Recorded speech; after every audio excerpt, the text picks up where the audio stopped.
तो आज हम बात करेंगे इंडियन आर्मी के रैम्बो कहलाने वाले मेजर सुधीर कुमार वालिया की, जिनकी सूरवीरता के विषय में देश के हर नागरिक को जानना चाहिए। 24 मई 1967 के दिन हिमाचल में फौजी परिवार में जन्मे सुधीर बचपन से ही अपने पिता की तरह आर्मी ज्वाइन करना चाहते हैं। सैनिक स्कूल से पढ़ाई करने के बाद सुधीर ने अपना कदम एनडीए की ओर बढ़ाया, जो उनके लिए लाखों चुनौती लिए स्वागत कर रहा था। शारीरिक रूप से कमजोर सुधीर ने कड़ी मेहनत करके एनडीए से पास होकर के आईएमए ज्वाइन किया। आईएमए के पीओपी में सुधीर ने अपने दल का नेतृत्व किया। सुधीर 3 जाट रेजिमेंट में कमीशन हुए।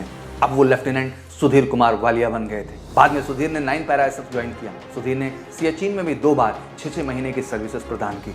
मेजर वालिया को अमेरिका में होने वाले कमांडो कोर्स के लिए चुना गया, जिसमें सुधीर ने टॉप किया था। मेजर वालिया को आर्मी चीफ का एडीसी भी बनाया गया। कारगिल युद्ध में मेजर वालिया को अपने बटालियन 9 पैरा के साथ 52,000 फीट की ऊंचाई वाले जोलो टॉप से पाकिस्तानियों को खदेड़ने का जिम्मा सौंपा गया। 25 जुलाई 1999 को कारगिल युद्ध खत्म होने से मात्र 1 दिन पहले किया गया हमला इतना खतरनाक था कि पलक झपकते ही 13 पाकिस्तानियों को मार गिराया। इंडियन आर्मी ने जोलो टॉप को भी अपने कब्जे में ले लिया। असाधारण युद्ध कौशल के लिए उनके साथी उन्हें रैम्बो कहते थे। कश्मीर घाटी में जब आतंकवाद चरम पर था, मेजर वालिया की पोस्टिंग अपनी टीम के साथ कश्मीर में हुई। 28 अगस्त 1999 की रात एक टिप मिलती है कि कुपवाड़ा जिले के हफरुदा जंगल में आतंकवादियों का एक गिरोह देखा गया है। टिप पुख्ता थी, इसलिए उसे इग्नोर नहीं किया जा सकता था। रात में अपनी टीम के साथ मेजर वालिया ने सर्च ऑपरेशन चलाया। रात भर चले ऑपरेशन में कुछ भी हाथ नहीं लगा। 29 अगस्त 1999 की सुबह जंगल की घनी झाड़ियों के बीच जब मेजर वालिया बढ़े तो उन्हें आतंकवादियों की कुछ आवाज़ सुनाई दी। मेजर वालिया अपने एक साथी के साथ रेंगते हुए ऊंची जगह पर बढ़े तो उन्हें केवल 4 मीटर की दूरी पर एक आतंकवादी दिखाई दिया और नीचे और आतंकवादियों का दल छिपा था। मेजर सुधीर ने एक गोली से नजदीक खड़े आतंकवादी का शिकार किया और दूसरे पर हमला कर दिया। वो आतंकवादी कूद कर नीचे चला गया। मेजर वालिया भी बिना कुछ सोचे नीचे कूद गए और आतंकवादियों पर धावा बोल दिया।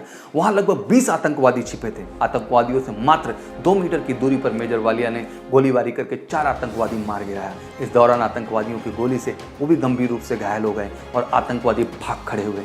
ना चल पाने के बावजूद मेजर सुधीर वालिया ने अपने रेडियो से कमांडोज को भागते आतंकवादियों का पीछा करने को कहते हैं। इस भीषण मुठभेड़ में मेजर वालिया के चेहरे, सीने और हाथ में बहुत गोली लग गई है और बहुत खून भी बह गया। पर हिम्मत न हारते हुए मेजर वालिया अपने रेडियो पकड़े हुए उस गुफा के बाहर तब तक बैठे रहे जब तक ऑपरेशन पूरा खत्म नहीं हो गया। करीब 35 मिनट बाद उन्होंने वहां से खुद को रेस्क्यू करने का ऑर्डर दिया। हेलीकॉप्टर के द्वारा हॉस्पिटल ले जाते वक्त मेजर सुधीर वीरगति को प्राप्त हो गए। मेजर वालिया ने भारतीय सेना के उच्चतम परंपराओं के अनुरूप सर्वोच्च बलिदान दिया। 26 जनवरी 2000 के दिन राष्ट्रपति के.आर. नारायण द्वारा शांतिकालीन सर्वोच्च वीरता सम्मान अशोक चक्र से मेजर सुधीर वालिया को मरणोपरांत सम्मानित किया गया। अपनी मां से मेजर सुधीर वालिया हमेशा कहते थे, मैं किसी दुर्घटना या किसी बीमारी से नहीं मरूंगा, मैं लड़ते लड़ते वीरगति को प्राप्त होऊंगा। और उन्होंने ये कर दिखाया। मेजर सुधीर कुमार वालिया की शौर्यगाथा आने वाली कई पीढ़ियों को प्रेरणा देती रहेगी। वह एक पराक्रमी योद्धा, एक आदर्श बेटे मेजर सुधीर वालिया को हम उनके शौर्य, साहस और पराक्रम के लिए सत नमन करते हैं। ऐसे भारत माता के वीर सपूतों को दिल से सम्मान करते हैं। जय हिंद।